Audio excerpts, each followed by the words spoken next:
Where's Lev today? No Lev. He's on basketball duty. Lev, huh? He's got priorities. Okay.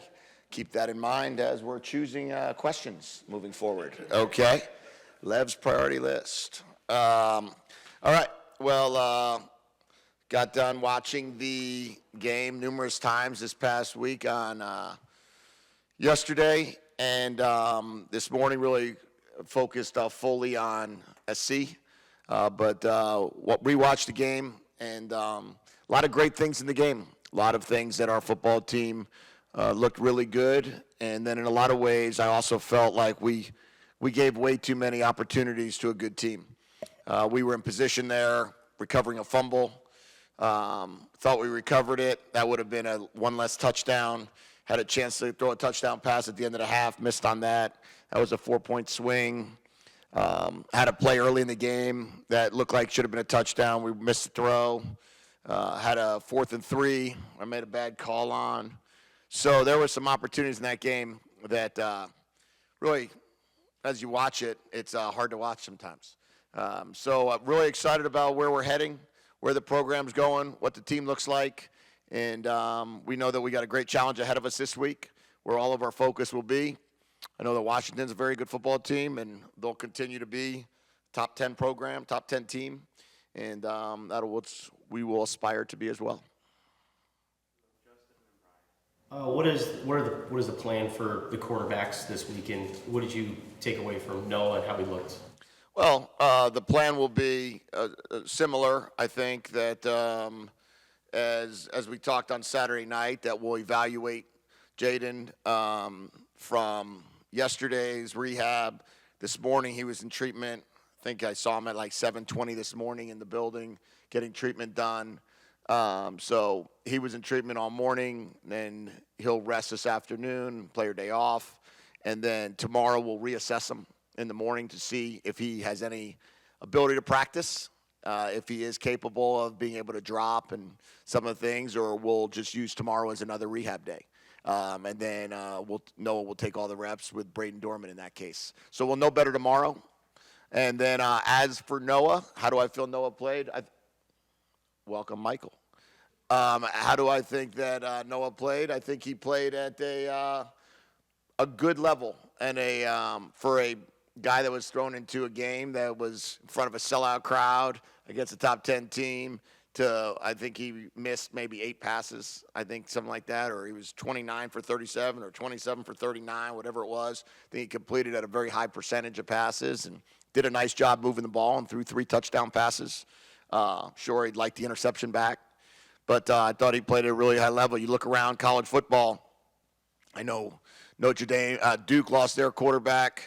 I know that Kansas lost their quarterback, and it's very tough to win in those circumstances. But Noah gave us a chance to do that, and I'm excited about if Noah is playing this coming week, that he'll give us a great chance to win. Since the NEU game, I don't think you guys have scored in the first quarter. So what do you guys need to do to get better? Yeah, we've looked at all of it. I think this past game we had 7 plays in the first quarter. So we had a 3 and out, and then they had a 6.5-minute drive. Then we had a first down play where we got a PI, and but we didn't start. We were started on the -11 because of the squib kick, and then we had a chance to throw a post to Montana, and we wound up not having the right angle on the route, not enough trajectory on the ball, or it would have been a touchdown. And then we wouldn't have had that case. And then we didn't have another play in the second half, in the first quarter. So we've outscored everyone we've played in the second, third, and fourth quarter. We outscored Mississippi State 24-17 in the second, third, and fourth quarter. We outscored Washington in the second, third, and fourth quarter 24-17. So both of those situations, I think a couple of the games we had like a 15-play drive that started in the first and ended in the second. I think that was against UTEP. And then this past game we had a 13-play drive to start the second quarter. That was a touchdown. So we only had 4 drives in the first half. We scored on 2 of them. Unfortunately, we didn't score on the first 2, which would have been in the first quarter. Defensively, we have to get off the field also, so there's more possessions. I think we were 12 minutes to 3 minutes in time of possession in the first quarter. So that all works together. We haven't had an interception this year. So those are some times that give you an extra chance at it. And we have to find a way collectively to get a stop and get a score. But 2 possessions a quarter in the first quarters of games hasn't been real good for us. You've had a couple of games where some of your current players have faced their former teams, but this is going to be the first time that you're coaching against some of your former players and the players are. How concerned are you in any way that emotions like that will get in the way for your collective team rather than just one guy against a former team? Yeah, coming from the NFL, you see it, you do it all the time. So I feel like personally, I'm not going to be affected by it. You're accustomed to coaching a team, losing a player to free agency. Now you're playing against that team. Coaching with a coach. Now the coach is on another staff. So personally, these are things that happen constantly on Sundays. For our players, you have 3 players on the other team that, I think one starting. I think that, or at least Zero started last week. And then there's other rotations of the other guys that they're going to have to be able to defend and deal with. And if that's the case, then, our corners are probably going to have great awareness of Dorian when he's in the game. I think that our offensive line has gone against Keon, so they'll be when he's in the game. And then obviously with Zero, I don't know if he's, what there are injury-wise, if 1 and 22 are back or not back. So if he's starting, then our guys will be aware of that as well. But, I think that the biggest challenge for our team is we don't need to yuck it up before the game. We don't need to have a big, family party out there. I think our job is to go there and have a business-like attitude and play good football. And I'm sure Coach Riley is telling his team the same thing. And then after the game, they can FaceTime each other because we need to get in the locker room and get rolling. You mentioned the fumble that you thought Stoops recovered in the red zone, so obviously that kind of hurt that fact. But Washington went 5 for 6. Where do you think the red zone defense needs to improve? Yeah, well, that's clearly one of them that I thought we took the ball away there. And, that's a good offense, right? So there's no surprise that they were going to score down there. And when you give them a chance to, inside the 10 or 20, they're going to do a nice job scoring. I think that they're in the 90 percentile, right, in the red area. And they've got a lot of we forced them to run the ball. We forced them to check the ball down. That was exactly what our plan was. We held them to their lowest point total. We held the quarterback to their lowest yardage total, and we held the quarterback to no passing touchdowns. Now, you're going to have to give some to get some if you're going to do that. And if you're going to do that, you're going to have longer drives. You're going to be on the field a little bit longer. But when I look at it, when you look at, I think both teams were very good in the red zone in the game on Saturday. And I think it was there was a few, they got about 100 more yards, but I think we were both equal in first downs. Equal in red zone scoring percentage. I don't know. I think we were 100% maybe. And, we got to stop them somehow, some way, hold them to some field goals like we've been doing all year. But we knew it was going to be a great challenge. We took the ball away once, had a chance to take the ball away twice. If we took it away twice, then we would have held them to 4 out of 6. Holding that team there would be great. Jedd, you guys scored on that third possession. Is it an easy decision to make to go for it on 4th and 1 when you're down 14-0? Is that easy or is that a hard decision? And just that third drive, and just to kind of follow up on Justin's question, what did you like about what was happening in that drive that maybe wasn't happening in the first? Yeah. Well, it's never easy to go for it on the minus 34-yard line. Those don't turn out well if you don't make it, right? You're in a situation then where you can go down 21-0. But I also have great faith in our offensive line. I have great faith in our runners. I have great faith in the system, what we're trying to do. Coach Carroll felt really good about the 4th and 1 call. So, that was not an easy decision, but it was the decision that I was very confident in making. When it comes down to the drives, I don't know. I thought, not much. It was, as I said, it was a 3-play drive, a 5-play drive, a 13-play drive, and an 11-play drive. Those were the 4 drives in the first half. And, we were executing nicely. We didn't have a negative play to start the drive. What happened to us in the first drive, we had a -2 in the first run, put us at 2nd and 12, and then we had an incompletion to make it third down in that situation, 3rd and 12 or 3rd and 13. Those are hard to get. I don't care if that's in the first quarter or the fourth quarter. And then the second drive, we had a 3rd and 4 that went to a 3rd and 9. 3rd and 9, we wound up having a chance to do what we wanted to do there and just missed it. But felt good about our plan going in. I think we ran 77 plays in the game. And when you could do that and only run 5 or 7 in the first quarter, it means you ran 70 in quarters 2, 3, and 4.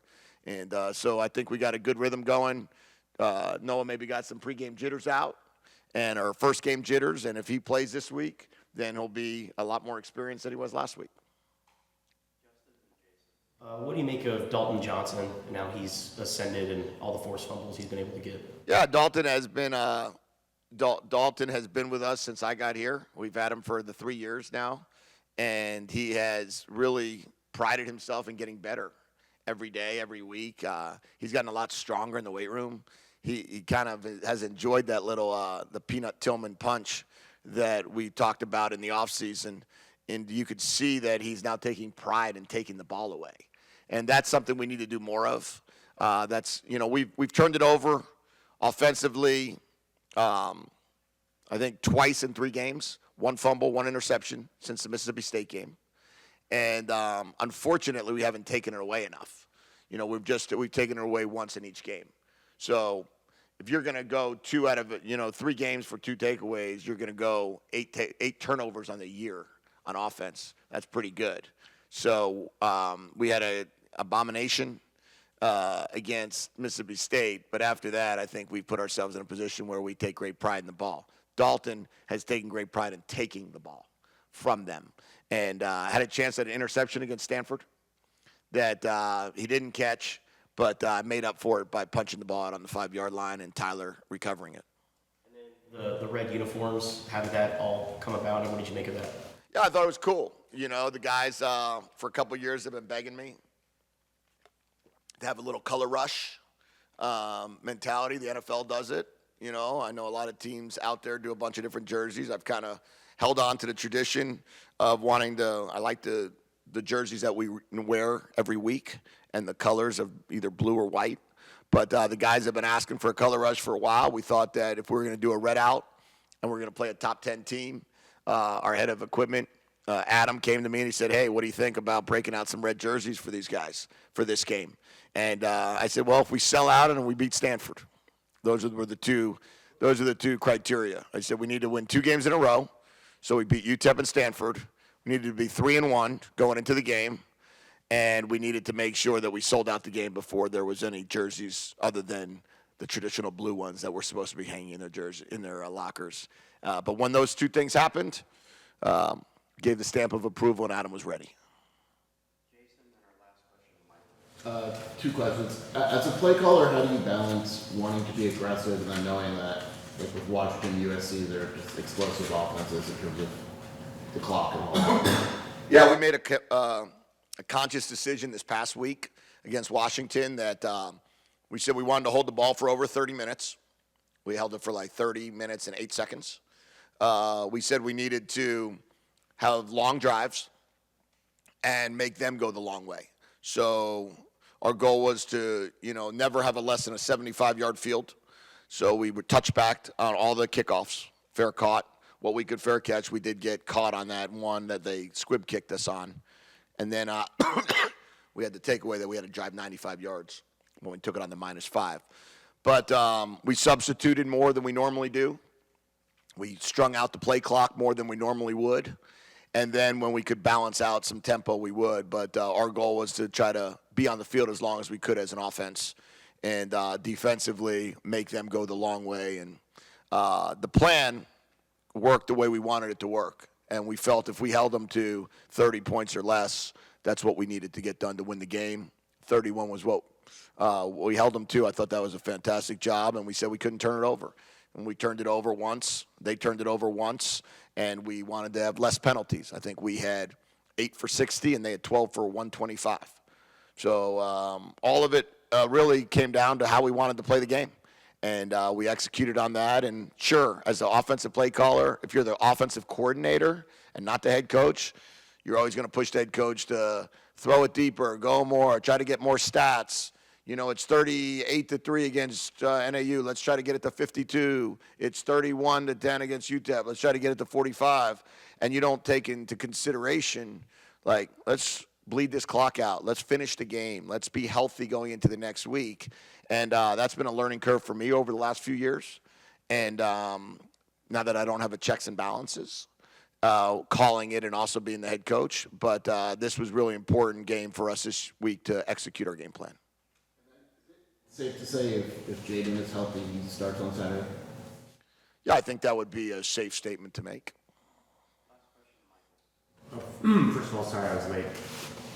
2 questions. The first one, when you have the kickoff at the 50, how strongly do you consider onside kicking there, and what exactly was the ultimate strategy? I have a question for you first. Is basketball more important than football to you right now? This was not a basketball. This is just my own time management. Just checking with you. To answer your question on that, we do, I didn't really think of onside kicking in that situation, but you saw what they did to us. They kind of hit that deep squib kick and caused us it was hard for us to manage it, handle it, field it, and we had to start on the -11. The goal was to do the same back, and we just didn't punch it hard enough. And the ball got, they got it on the -27 rather than the -11. But I didn't want to onside kick it and give him the ball on the 40, but I was hoping that we could squib it down there and not just kick it out of the end zone. You mentioned the pass to Montana on the post. If you look at Noah's kind of passing chart, the one area where he was a little off was on the deep passes, 20 plus. He was 0 for 5. Is that timing, working with receivers? Is that maybe having a little different trajectory on the ball? How do you improve on that? Yeah, I think it's all of those things because of the fact he hasn't had nearly the same amount of reps on those deep passes as Jaden has. Now, Jaden's also a very good deep ball thrower and has always been with us, and that's why we've been so explosive throwing the ball down the field. But really, when it comes down, Noah's a very good deep ball thrower. I think what's happened is you get few reps at it. You don't know exactly people's, what's the angle they're going to take. What is the exact departure from their second level releases? Are they going to take it high? Are they going to take it flat? What's the exact speed that they run at? If you're accustomed to only throwing to the second set of receivers, and now Jaden's always throwing to the first set of receivers, and now you're going in, and now you're throwing to the first set of receivers, is the speed's a little bit different? Is it going to feel a little bit different for him throwing to Malachi Riley or Montana? Is it going to feel different for him throwing to Kevin Green rather than Jacob Cowling? And I think we need to work through that. If he is going to go this week, he'll have all of the reps again with the starting group of receivers, and we should be 1 week better in that regard. Okay. Thanks, guys.